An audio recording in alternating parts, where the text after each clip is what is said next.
Ramon Dias. Ah, meu Deus. Como narra, né? Como narra esse testão aí maravilhoso. Fica, Ramon Dias, fica! É assim, né, RG? Quando ganha, fica Ramon, aí vai perder um joguinho, Mas já tem gente pedindo a cabeça. Mas, gente, vocês lembram? Ô, Caixinha, presta atenção. Quando eu disse aqui a semana passada que o Santos perdeu para um time que só tinha uma jogada, olha o que aconteceu. Não, mas o Vasco veio reserva aqui, RG. Mas não importa. O Corinthians jogou sem 5 também, viu? Não importa. Não, mas o Vasco ele tava misto, não era todo reserva, não. Tava Só sem tinha o dois Corinthians e o titulares, Verratti. João Vitor E o Piton. Corinthians sem 5 titulares também, tá? gente. Não, mas o Corinthians também tem seus desfalques importantes, porque que o Garro é Corinthians muito tem elenco, importante, o Hugo é muito Não, mas aí é lesão. isso. Aí é lesão. O Eu tô RG falando tem de razão. opção. O Vasco veio Não, por mas tô opção, falando reserva. de desfalque Gente, no geral. O Vasco tomou 3 no Peru e mais 3 não, tomou 5 no Mas lá sábado e fez 3 anularam 2. também no Peru, né? Mas, ô, gente, Na vamos falar a altitude. verdade. O time reserva do Vasco e o titular não muda muito. O que não, mudava ali, de Verratti fato, é lá, o mano, Coutinho e o 90%. Verratti. Então, Mas é isso que eu tô falando, é o Coutinho e o Verratti. São uma- dois desfalques. O resto é Isso. tudo japonês, velho. É Tudo uma igual. jogada, é isso a filosofia, é isso que eu tô dizendo. Não tô dizendo Perfeito, se quem RG. entrou é melhor, se quem entrou é pior, Marcão, não é isso. Tô dizendo, é um time que tem uma única jogada. O Corinthians não deixou isso acontecer. E não meteu mais, velho, porque, olha... Porque por teve Deus. que fazer 5 pra valer 3, mas vamos lá. mas tava impedido Mas- mesmo, né? Não, mas peraí, vamos falar sobre isso. Mas independente do Vasco estar com o time reserva ou não, o Corinthians fez a parte dele, gente, que é o que importa, né? Fazer o papel de casa aí, porque muitas vezes, né, mesmo com o time reserva, com o time fraco, às vezes não faz. Tem não é time que não problema do faz Corinthians, e às vezes o Corinthians tropeça também aí, né? Quando os times hablam. Felizmente o Vasco não habla, então não tivemos problema. Foi um bom jogo do Corinthians, mano. Não habla, né? Ainda bem. Eu acho que foi um bom jogo do Corinthians. Você Não acha, teve... Lelê, do Corinthians jogar a Libertadores de mudo? É isso aí. Acho que é o que precisamos pra voltar a conquistar um troféu, né? Porque realmente, o próprio Romero falou sobre isso, mano, numa coletiva aí, numa entrevista. E tem um certo sentido, sim, né? Do Corinthians aprender a malandragem de competições sul-americanas, aprender a jogar, porque tem uma certa diferença, claro. inclusive de intensidade dentro de campo, fator psicológico e tudo mais. Mas o Vasco veio com esse time reserva. Pra gente, é óbvio que foi bom até pela falta do Verratti, porque o ponto fraco do Corinthians é o quê? A bola aérea, né? Que inclusive nossos gols aí na estreia do Brasileirão e na estreia da Sul-Americana foram de bola aérea. E o Verratti, pra mim, é o melhor cabeceador do Brasil.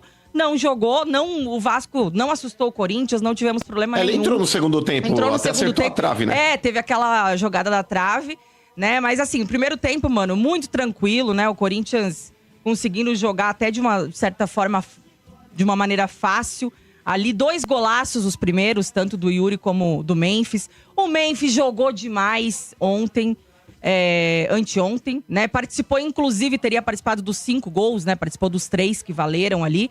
Se o Memphis jogasse todo jogo assim, gente, meu Deus do céu. Agora ganhou uma grana, hein? Só nesse Tem os jogo- gatilhos só aqui que nesse podemos jogo falar aí, depois. Mano, Mas tanto claro, gatilho, parece o Hendrick lá no Real Madrid. parafraseando o Casares, né, naquela entrevista do Atlético, mas se ele joga todo jogo assim, ele tá no Real Madrid, né? Enfim, óbvio, eu acho que o Memphis, às vezes, ele fica um pouco pesado em campo, mano. Mas eu também acredito que o calendário brasileiro, ele pesa, inclusive, mais pro Memphis. Porque por ele ser europeu, né, e ele a vida inteira foi acostumado num calendário diferente daqui, a gente vê que tem jogos que realmente, o cara tá com a perna pesada ali e tal. E a gente, às vezes, até dá aquela cornetadinha e tal.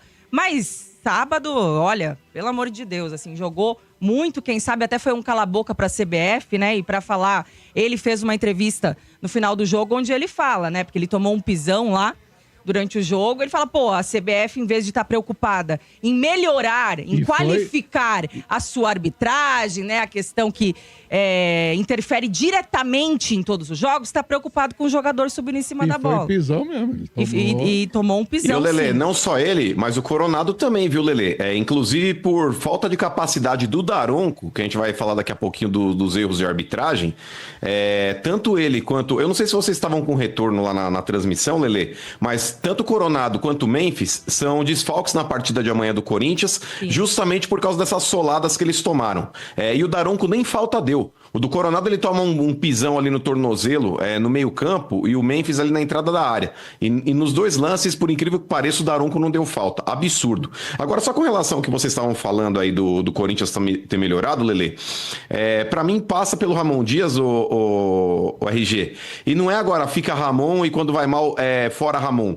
A cagada da estreia da Sul-Americana foi do Ramon Dias. E na partida de sábado ele corrige a cagada que ele fez. Porque na estreia da Sul-Americana, RG, o que acontece? Ele coloca o Romero pra jogar e ele recua o Memphis. Ou seja, ele colocou o Memphis pra fazer o papel de camisa 10 e ele coloca o Romero pra jogar junto com o Yuri Alberto. Aí vão falar, mas ele fez isso com o Palmeiras e deu certo. Mas sabe por que deu certo no Allianz Parque? Porque no Allianz Parque a proposta do Corinthians era não deixar o Palmeiras jogar e resolver em casa. E tentar uma bola no contra-ataque e fazer um gol numa bola parada, enfim. E foi o que o Corinthians usou como estratégia. Ele conseguiu fazer um gol no Palmeiras ali, mas ele tinha como a principal característica ali, o principal motivo do jogo do Allianz Parque era não deixar o Palmeiras jogar. Ponto. Então deu certo fazer isso. Agora, numa estreia de Sul-Americana, que você vai jogar contra o Huracan na tua casa, você tem que propor o jogo. Ele até tentou colocar, vou tentar repetir aqui, eu deixo o Romero lá na frente com o Yuri Alberto e coloco o Memphis no meio campo. Não deu certo, e ao invés dele voltar com o Coronado pro segundo tempo, aí já vou falar do Coronado, tá?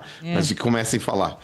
Mas, por exemplo, ao invés dele voltar com o Coronado no segundo tempo, Lelê, e colocar o Memphis, onde ele costuma ser letal, que é jogando perto do Yuri Alberto, ele mantém a porra do estilo de jogo do Corinthians da mesma forma. E ele tira o principal jogador do Corinthians naquela partida, e pra mim o melhor jogador do ano, Carrídio, do lado direito, pra colocar aquele Giovani, que tropeça na bola.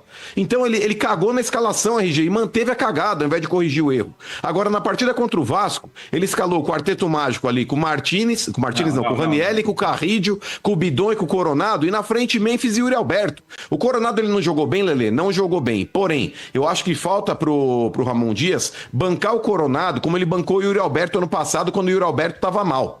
Porque o Yuri Alberto mal, ele olhava pro banco, o reserva dele era o Pedro Raul. Ele falou, preciso fazer esse cara dar certo. Então ele bancou o Yuri Alberto. O primeiro semestre do Yuri Alberto ano passado foi uma merda. O segundo semestre ele tornou-se o artilheiro do Campeonato Brasileiro e o principal artilheiro do Brasil. Agora, por exemplo, o Coronado, ele é a única opção que o Corinthians tem na meia. O Ramon Dias, pra ele não mexer taticamente no time e não cagar no esquema e colocar o Memphis pra fazer um meia, porque quando você coloca o Memphis de camisa 10, Quintino, você não ganha um bom camisa 10 e perde um bom atacante. E tecnicamente, o Memphis ele entrega muito mais do que o Romero. Quem que é o quarteto mágico que tu falou aí? Nossa, ele tá maluco. Ranieri, Carrídio, Bidon e Coronado. Tá de brincadeira, teu time não passou da pré-libertadores, vem falar em quarteto. Ô, bacana, você vai ver na Sul-Americana, cara. Você vai ver na Sul-Americana. Mas é um momento canal. Mas complementa aí, Lelê. Volta agora pros erros da arbitragem. Para com isso, velho. Pode usar Momento K9. É o momento K9, Marcão. Pelo amor de Deus. Ô, o Daronco tá aparecendo, velho. Aqueles isso aí. alterofilistas aposentados, tá ligado? Aqueles fortinhos barrigudos. Ô, o Daronco tá precisando tomar aqueles Activa, aqueles Danone de fazer cocô, velho. Isso! O Daronco tá com uma barriga, velho, que eu vou te falar, mano. Tá parecendo aqueles porco recheado, velho. Dá licença, Lelê. Eu fiquei puto. O primeiro gol do Corinthians, Lelê, eu até achei que foi falta do Matheus Bidu. Eu achei que foi falta do Matheus Bidu, porque ele pega com a ponta do joelho dele no tornozelo do jogador do Vasco e tira o jogador do Vasco da jogada. Então, automaticamente você impossibilita o seu marcador de continuar no lance. Ali até entende-se a marcação da falta. Mas o lance do impedimento, eu tava até assistindo o jogo aí, a Nadine explicou. É porque quando o Donelli dá o quebrão, o Yuri Alberto ele já tá numa posição de impedimento. Gente, o Yuri Alberto ele não participa da jogada. Quem vai dividir aquela bola é o Memphis com o Piton. Os dois estão dividindo e quando a bola sobra para o Yuri Alberto, ele já está em condições de jogo. Então ele não se beneficia de uma posição de impedimento que ele estava no estourão do goleiro. Cara, anular aquele segundo gol do Corinthians para mim é patético, e outra, Lelê. mano, só uma questão sobre esse lance. Porque teve uma disputa ali entre o Piton e o Memphis que, pela regra, ela gerou sim um novo lance. Isso aí é desconhecimento da regra. Não, porque a própria Nadine ela fala que o lance, ele só vai originar um novo lance quando o jogador tem o domínio completo da bola. Mas é exatamente isso. Mas ele não dominou. Só que o que eu até falei comigo, meu árbitro, Paulo, ele me explicou. É desconhecimento da regra. Por quê? Esse domínio que o jogador tem, que tem que caracterizar um domínio, se ele tem tempo e espaço suficiente para fazer esse domínio e ele erra por condição técnica dele, tem que ser considerado sim o novo lance. Porque Não, o mas, Bidon, ô, Lelê, ele tem o tempo, ele tem o isso é espaço. Ele errou. interpretativo, mas isso é O Corinthians não interpretativo. pode ser punido porque o jogador errou. Mas é que tá. Quando, Então, você tem mas aí- quando você tem uma disputa do Piton com o próprio Memphis, e por causa dessa disputa uma coisa, por exemplo, o Piton ele domina uma bola sozinho, sem ninguém do lado dele, ele erra o domínio. Outra coisa é quando ele tá numa disputa com o Memphis ali, por conta da presença do Memphis, ele acaba errando Mas não era o domínio. Memphis que estava impedido, entendeu? Era o mas Yuri. Mas aí é que tá, Fia, mas é isso que eu tô te explicando. Quando você não tem o domínio completo de uma situação por conta da presença do Memphis, porque você não tem a dúvida que a presença do Memphis ali faz o cara, de repente, ter uma pressão pra poder dominar essa bola. Quando você óbvio. domina, exato, mas é isso que eu tô falando. Yuri Alberto, ele se beneficia de uma condição que ele estava no lançamento do goleiro impedido. É isso que a Nadine explica lá na minha Mas aí que tá, aí que tá. Ô, Lelê, até nesse lance de impedimento, hoje tem até uma grande discussão, porque espera-se sempre terminar a jogada pra concluir um lance lá e avaliar se tá impedido ou se não tava. Nesse lance especificamente, Marcão, do Yuri Alberto, quando tem o estourão do goleiro, a jogada ela vai começar praticamente no ataque, quando algum jogador participa ativamente da disputa da bola. E o Yuri Alberto não tá disputando a bola. Então a jogada de ataque, o Yuri Alberto ele não tá se beneficiando da posição de impedimento.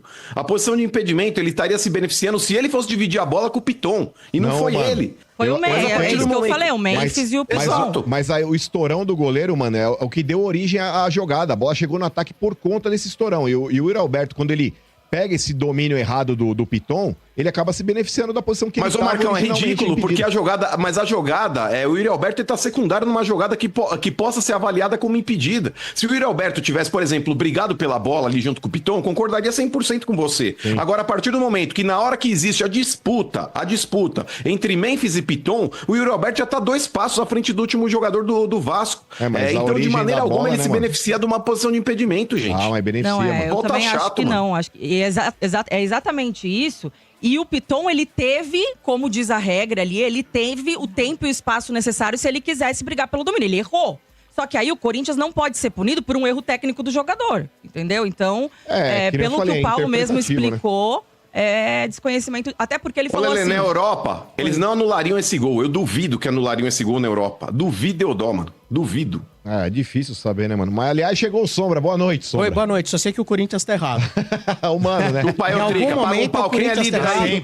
O Mano tá errado. Se acabasse o brasileiro hoje, eu era campeão brasileiro, ainda tal, bem trouxa. que não precisamos desses gols aí pra vitória. Acabou o brasileiro, né? Tá maluco. Acabou o brasileiro. Acabou o Corinthians, né? Ô, Mano, acabou. só um pouquinho. Você quer falar alguma coisa sobre o Coronado aí, que você falou que ia falar? Coronado e nem o tem o Memphis que estão falar, fora. né? Não viajam, viu, mano? O Coronado, De novo cara. tá fora, isso que eu ia falar. Então, o Coronado ele tá fora por causa dos jagunços que jogam no Vasco. Assim como o Memphis também. O Vasco só bateu e tomou 3. Imagina se não entra pra bater. Com relação ao Coronado, Lele, eu volto a falar aqui. Pra mim, hoje, ele tem que ser bancado. Claro que na próxima partida ele não vai jogar, tá lesionado. Mas eu acho que tem que ter uma boa vontade com o Coronado, assim como teve com o Yuri Alberto, principalmente agora nessa ausência do Garro. Eu sei que muito torcedor do Corinthians, ele torce o nariz com relação ao Coronado. E eu acho também, Lele, que com razão. Porque no custo-benefício o Coronado não tá valendo a pena. Só que hoje é o único camisa 10 que o Corinthians tem no elenco. E pra você não mexer no time taticamente e trazer o Memphis pra fazer uma função de meia e deixar ele numa posição desconfortável onde ele não consegue render, e é fato que ele não consegue render, em inúmeras partidas, por mais que ele já tenha quebrado o galho ali, mas ele rende muito mais pegando o ataque do Corinthians de frente e jogando perto do Yuri Alberto, e não tentando municiar os jogadores, porque o Memphis ele precisa dessa mobilidade. O Memphis e o Yuri Alberto, eles confundem muitas vezes a marcação, porque hora um tá por dentro, outro tá por fora, e eles fazem esse revezamento aí no ataque do Corinthians, mesmo não jogando com 3 atacantes. Mesmo não jogando com 3 atacantes. Agora o Memphis, ele tem que jogar naquele quadradinho de camisa 10, ele se restringe demais. Porque o Romero não é esse cara versátil que vai ter inteligência tática, que muitas vezes ele e o Yuri Alberto têm. Tanto que os dois primeiros gols que o Corinthians fez, um deu assistência e o outro fez o gol. Então nesse ponto, Lelê, eu repito, cara, eu sei que a torcida torce o nariz, o Coronado é isso, o Coronado é aquilo. Concordo, o torcedor tem que estar puto mesmo. Mas diante do que o Corinthians tem de opções de meia no elenco, cara, na boa, o Coronado tem que ser bancado. E pra mim, o melhor jogador do Corinthians hoje é o Carrídio, cara. O Carrídio com certeza jogaria na seleção de 70, que todo mundo paga um pau aqui no Brasil. Não. Muito bem. É isso aí. Não. Terminadas as fanfarronices, muito obrigado. Não, mas a Lele ia falar alguma coisa do Coronado também. Não, pode seguir, depois a gente fala aí durante as ligações dos outros. Mas não é importante, Lele? Não, o Mano já resumiu, Sombra. E pra resumir ele mais resumiu o que ainda... você ia falar? Não, ele falou assim, tem muito torcedor do Corinthians que está puto com o Coronado. Estou puta. Resumindo, é isso. Por quê? O que ele fez pra você? E com razão. Nossa senhora. Não, é que assim, Sombra, infelizmente, né, o melhor jogador do time, que era o Garro, a gente não pode contar com ele no momento. Ele tem uma tendinopatia patelar, foi pra Madrid tratar e tal. Né? Pra Espanha. E o cara, pra suprir a falta do Garro, seria o Coronado. E isso há muito tempo. Inclusive no início do ano também era pra ser. E até agora ele não conseguiu demonstrar isso com a camisa do Corinthians. Pra mim, até agora, é uma decepção. Mas tô como percebendo que que a vocês se coisa tá ficando decepcionaram? feia. Vem cá. Tá ficando Antes da feia. contratação, acho que muitos de nós falaram assim, vai pegar um cara Sim, já tido como lento, sim. que tava na Arábia, onde é um futebol meio inexistente. É verdade. Aí vocês ele pede 2 milhões, vocês resolvem pagar, e vocês se decepcionam? Não, mas a gente criticou aqui também. Eu não tinha, assim, essa expectativa. Mas, pô, Sombra, você pega em alguns jogos ali, não que eu espere muita coisa também dele, não, uma super sequência de jogos e tal. Mas, pô, em jogo do Paulista, que ele atuou, sabe? Nem assim o cara conseguia se destacar. Contra sábado mesmo, eu dei o exemplo, falei sobre isso na transmissão. Pegar o Vasco, reserva. Tinha 2 titulares só, dos 2 garotos ali, o Piton e o João Vitor. O Vasco reserva em casa. Você faz um 3-0. Era jogo pra esse cara se destacar. Era, né? Mas E olha, nem guardadas assim, né? as devidas Mas, proporções, é a mesma coisa que eu falar, nossa, estou decepcionado porque o Nicão não deu certo no São Paulo. É a mesma coisa, Lelê. Só que o cara Coronado, tem... a gente tinha um pouco mais de expectativa. Porque o cara tava lá fora e ganhava muito dinheiro. Só que ele ganhava veio dinheiro. ganhando muito dinheiro. Veio ganhando muito dinheiro. Só que é o seguinte, o que fez ele parecer bom é o dinheiro que ele ganha, não o futebol que ele joga. É isso. Aí quando Por paga enquanto. muito Mas caro, aqueles você caras acha do que o cara vai Vasco... resolver. Ô, Lelê, pra mim o time titular do Vasco e o reserva, o que muda é o Verratti e o Coutinho, porque pra mim é tudo japonês, tudo igual. Mas aqueles moleque lá, aquele Rian, Não, aquele Paiol, esse Tietê, Não, esses o moleques Paê não são jogou, titular do- é banco hoje, o Paê, Paê né? é banco. Nossa, o Paê é banco, mas por Paê é exemplo, banco. o Tietê não é titular? Não. O Tietê não é titular? Tá o Hugo Não, Moura Jair. e o Paulinho de titular no isso meio. aí. E o Jair, aquele Jair lá, o volante banco. também não? Também é banco. Também é banco. Jogou Nossa senhora, sábado. o mas é empresário do Tietê é maravilhoso.